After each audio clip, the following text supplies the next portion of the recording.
All right, so good morning, ladies and gentlemen. Welcome back to the channel. Remember to like, share, comment, and subscribe. And also, ladies and gentlemen, please watch the ads. Please, may I beg you know? Please, may I ask you know? I'm imploring you guys to watch the ads. Thank you very much. Subscribe to the channel, leave a comment, share with your classmates. Also, go over to my other YouTube channel, that's Square Fences, and subscribe as well. I'm going to do a live stream Sunday night at 7 p.m. Jamaican time. So find whichever country you are in. Remember to find out what time is, when it's 7 p.m. in Jamaica, what time it will be in your country. All right, so I got this 2019 paper 3 from a gentleman by the name of Daryl. I think that's his name. Daryl01, right? He sent me this paper. Then I realized that this paper is set up a little bit different from all the other paper threes that I've seen.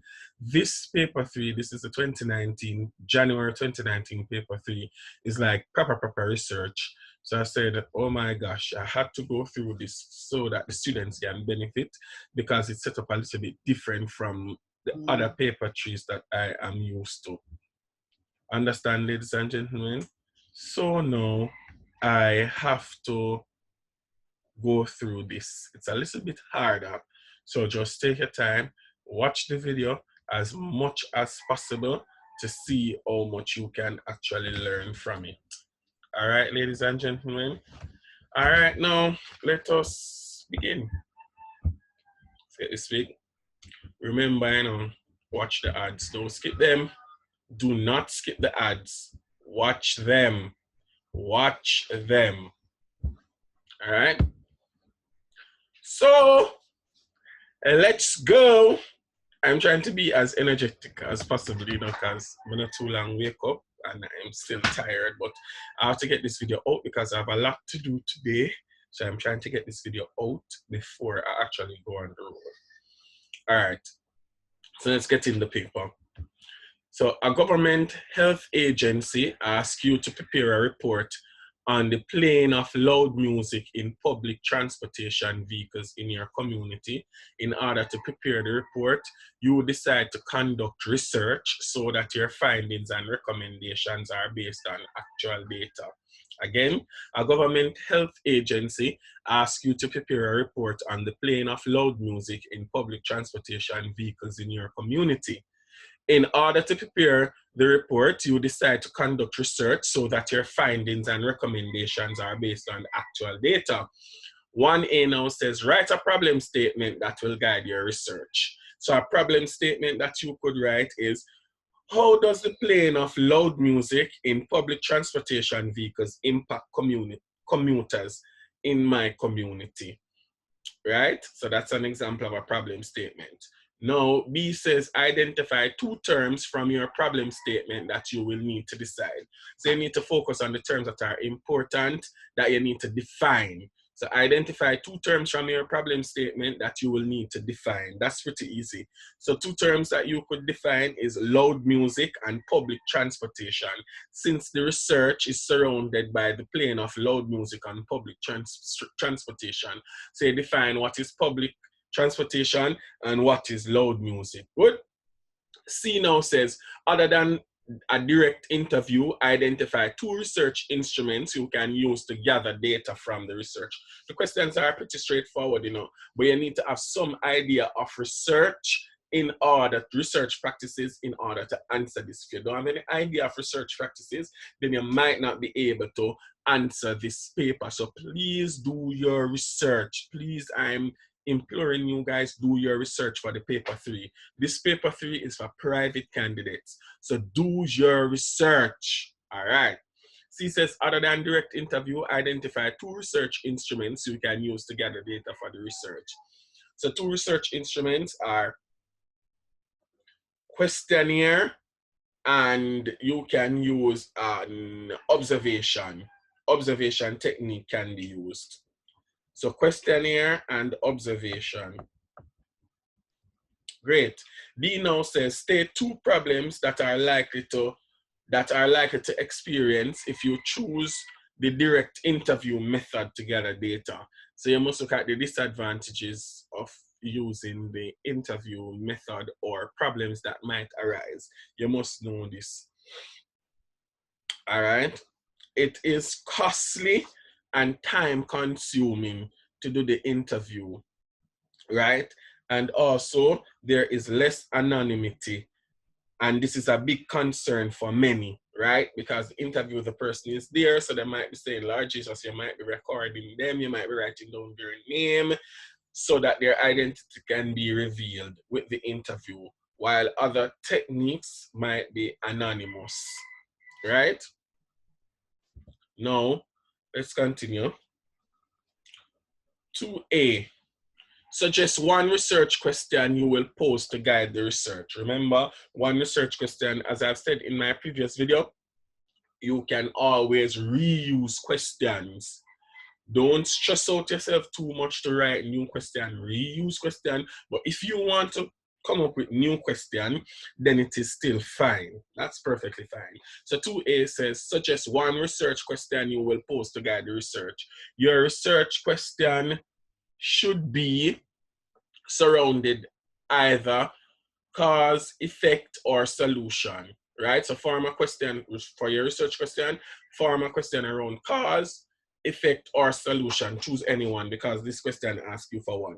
So you can say, what are the main effects of the playing of loud music on commuters? What are the main effects of the playing of loud music on commuters? 2B says, you decide to use interview to collect data for your research. Suggest two open-ended questions that you will ask the respondents. So open-ended questions are questions that require an explanation and it's greater than just requiring yes or no. That's what open-ended questions are. So you now must come up with two open-ended questions surrounding the playing of loud music on public transportation. Always remember that topic in your head for this section. All right, so two questions would be, how often do you travel on public transportation? Because you need to get the frequency so you can know that it's the best person. You can know that it's the best person that you are choosing. Next, how does the playing of loud music on public transportation impact you as a commuter? How does the playing of loud music on public transportation impact you as a commuter? Good. C now says, state two sources you will use to obtain background information on this topic. This is pretty easy. Where you can go to get information about the topic that you are going to study or carry out the research on. You can use the internet and you can also get information from newspaper. So that's pretty easy. All right, let's move on to number 3. 3A now says, state the method you will use to select the sample for your research. The method that I would use for this research is random sampling. And ladies and gentlemen, you need to do some research on what random sampling is. Please, it is going to be important for the paper 3. Read up on what random selection is. D now says, outline one reason for selecting the method of sampling given in A.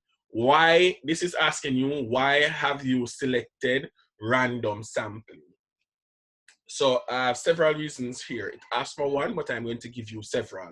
All right, I've selected random sampling because the whole process is randomized. The random sample reflects the entire population, and this allows the data to provide accurate insight into specific subject matter, right? Next one is random sampling offers fairness. No previous information about individuals or items involved are included in the data collection process, right? So it eliminates a little bias because you don't really know the people, you're just selecting them on spot randomly. Good?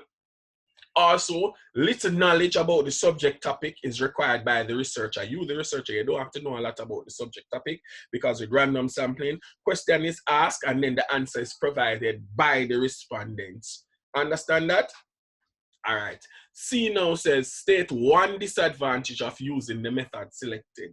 One disadvantage is selection bias. Selected people may not be inclusive enough. So because it is random sampling, you may not select a number of people that includes or speaks for every particular section of the population, because it is random selection, and anybody where you see at the time, you decide to choose and to use. That's one of the disadvantages of using random sampling. All right, D now says, it is ethical for the researcher to ensure that there is confidentiality in collecting and handling data.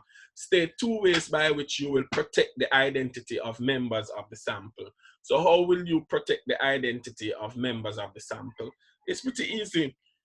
You can use password protected files, encryption, when sending info via the internet. So only you can open it, or the person who you are sending the information to. So just in case somebody goes into the email, or the email is sent to the wrong person, they can't have access to the files because it is password protected or it is encrypted. Good. Simply lock doors and drawers anywhere you keep the information, ensure that it is secured, so not anybody can get access to it. Understand? Also, simple, do not require participants to write or state their names, so that even if somebody picks up the paper, they don't know who answered the questions or who was the respondent. Simple as that.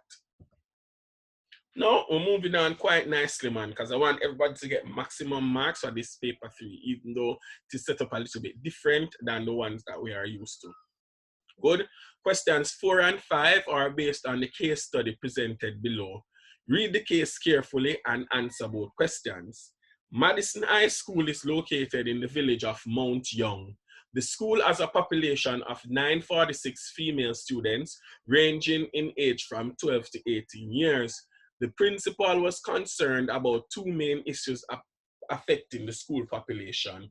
Issue 1, the growing rate of teenage pregnancy at Madison High. Issue 2, the small number of girls returning to school after giving birth, even though school policy allowed them to do so. The principal contracted the local university to conduct a survey on the 2 issues. The sample consisted of 125 students who had dropped out of school over the last 4 years as a result of pregnancy. With regards to issue 1, the survey revealed that 50 students were unaware of where to obtain free contraceptives and 75 were not exposed to appropriate sex education programs. In relation to issue 2, 30 students were unaware that they could return to school. 25 had no interest in continuing education, 50 did not have adequate childcare support, and 20 could not financially afford to return to school. The findings were presented to the principal and staff, and recommendations were made based on findings. What I normally do is I read the passage twice to get a better understanding of what they're asking. So you can read this one more time. Well, let me just read it one more time for you. Madison High School is located in the village of Mount Young. The school has a population of 946 female students, ranging in age from 12 to 18 years. The principal was concerned about 2 main issues affecting the school population. Issue 1, the growing rate of teenage pregnancy at Madison High. Issue 2, the small number of girls returning to school after giving birth, even though school policy allowed them to do so. The principal contracted the local university to conduct a survey on the 2 issues. The sample consisted of 125 students who had dropped out of school over the last 4 years as a result of pregnancy. With regards to issue 1, the survey revealed that 50 students were unaware of where to obtain free contraceptives and 75 were not exposed to appropriate sex education programs. In relation to issue 2, 30 students were unaware that they could return to school. 25 had no interest in continuing education. 50 did not have adequate support, and 20 could not financially afford to return to school. The findings were presented to the principal and staff, and recommendations were made based on the findings. So the principal has a problem with the school because a number of girls are getting pregnant, right? And only a small amount of them are returning to school. So the principal contracted the local university to carry out a survey to find out why this keeps happening. That's basically the gist of the paragraph. So number 4A now says, write 2 statements of fact about Madison High School. So you need to look in the passage and find 2 factual statements. So my 2 factual statements are, Madison High School is located in the village of Mount Young. That's a fact. Madison High School has a population of 946 females, or you can say the age of the students range from age 12 to 18. So that the answer 2, and I actually gave you 3. All right, B says, write 1 research question which could have guided any of the issues investigated. Remember, there are 2 issues. So you need to formulate a research question around any one issue. Good? So I said, what accounts for the growing rate of teenage pregnancy at Madison High School? So what accounts for the growing rate of teenage pregnancy at Madison High School? Good. Let's move on now to C. 4C, that is. C says, state 2 findings of the study conducted by the researcher. So the findings were clearly stated in the paragraph. So you need to go back to the paragraph and look what the findings were and write down 2 of them. So 1, 50 students were unaware of where to obtain free contraceptives.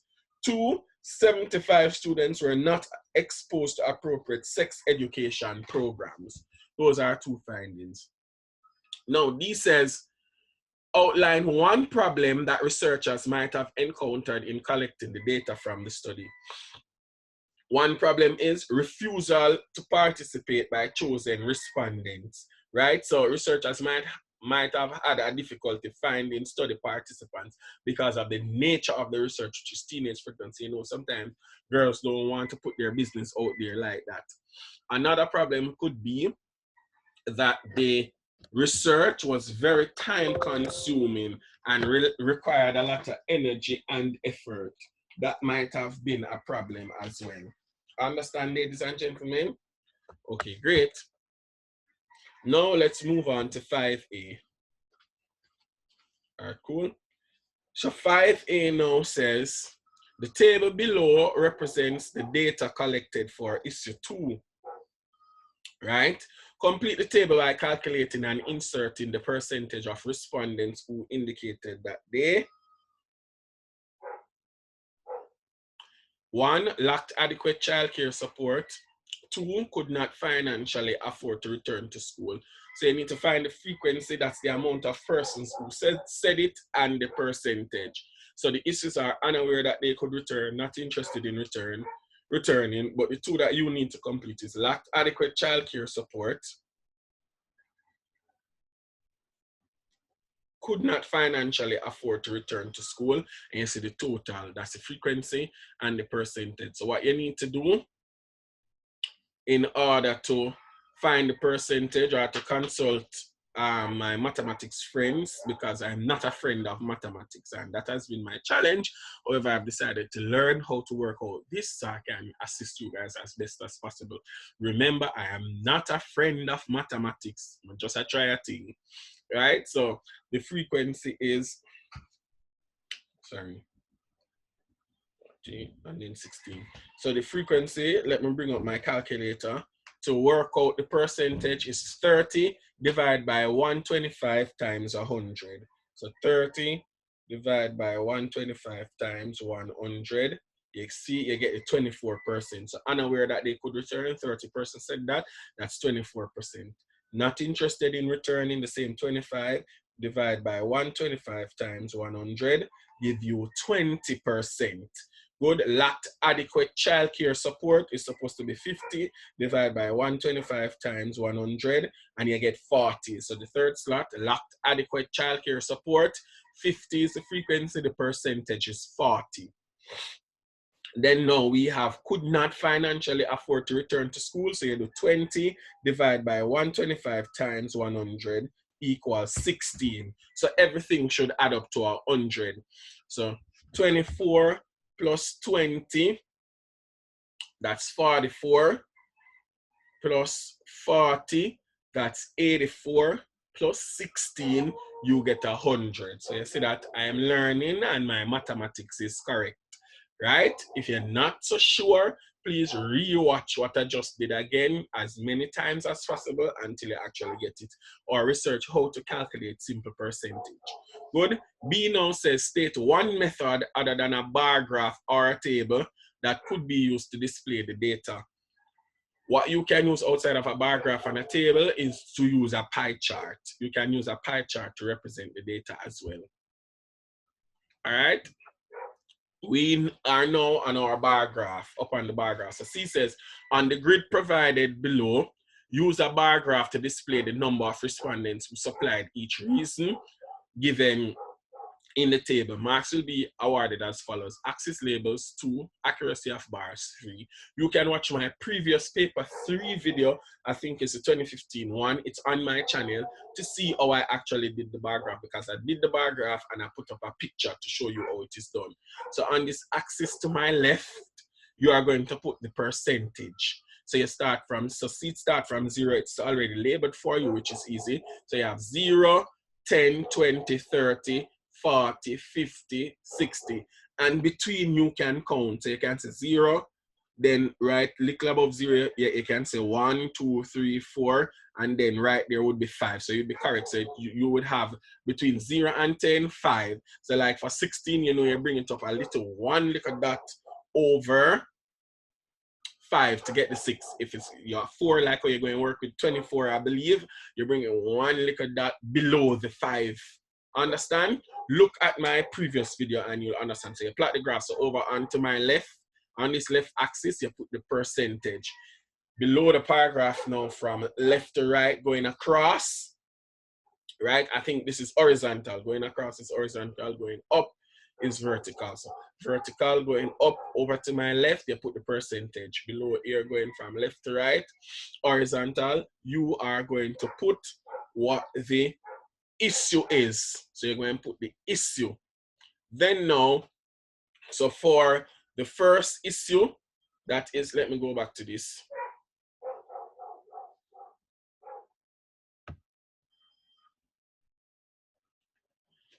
The first issue that I believe is 20%.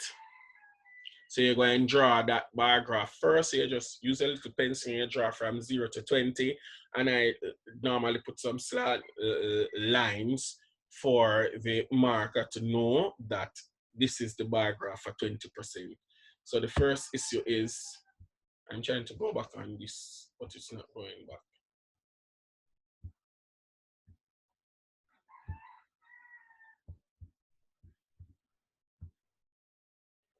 Hold on, give me a sec. Let me go back.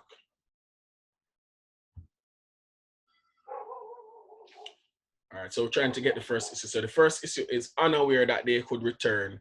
So that's actually 24%. So you draw the bar up to 24, and then you write underneath it, unaware they could return. Then the next issue is not interested in returning. You draw your bar graph to 20, you skip, draw your bar graph to 20, and put not interested in return. And it's the same for all the others. Good, ladies and gentlemen, just look at my previous video and see how I do my bar graph. Your bar graph should look something like that as well. So we are up on the final 2 questions. So it says, no, the final question, I believe, yeah. B says, based on the findings, state 2 recommendations which researchers could have made to address each issue.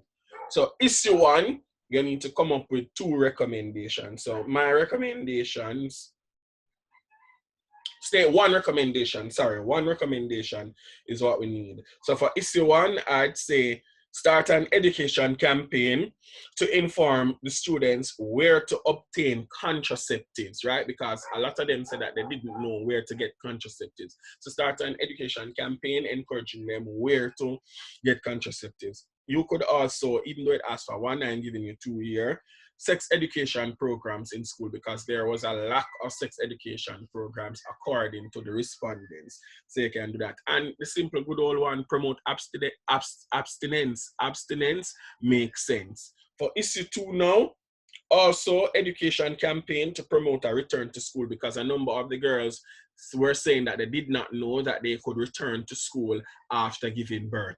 So encourage that that is out there. So in case they get pregnant, they know that they can return to school. All right, ladies and gentlemen. All right.